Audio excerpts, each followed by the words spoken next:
دنیا میں اگر ایسا ہوتا نا کہ تم کھاتے کسی اور رب کا، پہنتے کسی اور رب کا، تمہارے گناہ کوئی اور معاف کرتا، تمہاری مدد کوئی اور کرتا، تو پھر تو تمہیں یہ حق تھا کہ چلو اپنے اصل خدا کو چھوڑ دو۔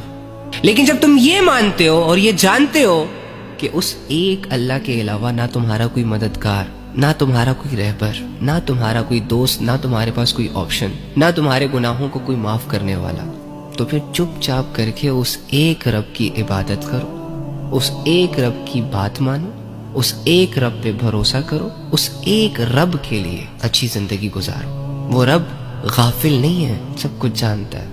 اے لوگو، اس بات کو یاد رکھو کہ تم خود سے پیدا نہیں ہوئے، تمہیں پیدا کیا گیا ہے، اور تم خود سے نہیں مرو گے، تمہیں مارا جائے گا۔ ایک ذات ہے جس نے تم لوگوں کو ماں کے پیٹ کے اندر بنایا، ایک ذات ہے جس نے تم لوگوں کو بولنے کا ڈھنگ سکھایا، دیکھنے کی صلاحیت دی، سننے کی صلاحیت دی، چلنے کے قابل بنایا۔ ایک ذات ہے جس نے پوری دنیا کو تمہاری خدمتوں میں لگا دیا، سورج کے ذریعے سے تمہارے لیے دن کو روشن کر دیا، تو اسی سورج کو چھپا کر اندھیرا لایا، رات لائی، تمہارے آرام کی خاطر ساری دنیا میں خاموشی اور سناٹا بچھا دیا، تمہارے لیے بارشوں کو برسایا، زمین سے غلے اگائے، سبزیاں، پھل، نہ جانے کیا کیا خزانے نکالے، تمہیں اور تمہاری نسلوں کو زندہ رکھا۔ یہ سب تعریفیں، یہ ساری قدرتیں تیرے رب کی ہے جس کا نام اللہ ہے، جو عبادت کے لائق ہے۔ ہم اللہ کی عبادت اس لیے نہیں کرتے کہ ہم معاذ اللہ پہ کوئی احسان کر رہے ہیں یا اللہ کو ہماری عبادتیں چاہیے۔ بھائی وہ لائق ہے، وہ اس لائق ہے کہ اس کی عبادت کی جائے، اس کے سامنے جھکا جائے، اس سے ڈرا جائے، اس سے خوف کھایا جائے،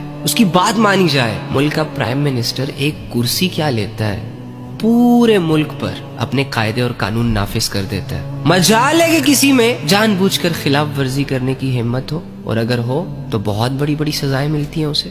تو وہ رب جو پوری دنیا کا مالک ہے، کیا اس کا قانون، اس کے قاعدے، اس کی شریعت ہم توڑتے چلے جائیں گے؟ وردی والوں کو سرجی کہا جا سکتا ہے، ان سے ڈرا جا سکتا ہے، ان سے خوف کھایا جا سکتا ہے، تو وہ رب جس کی طاقت کے سامنے تو دنیا کی بڑی بڑی طاقتیں بھی کچھ نہیں ہیں، اس کے خوف سے گناہوں سے نہیں روکا جا سکتا، اس کے خوف سے خود کو ٹھیک نہیں کیا جا سکتا، بدلا نہیں جا سکتا خود کو۔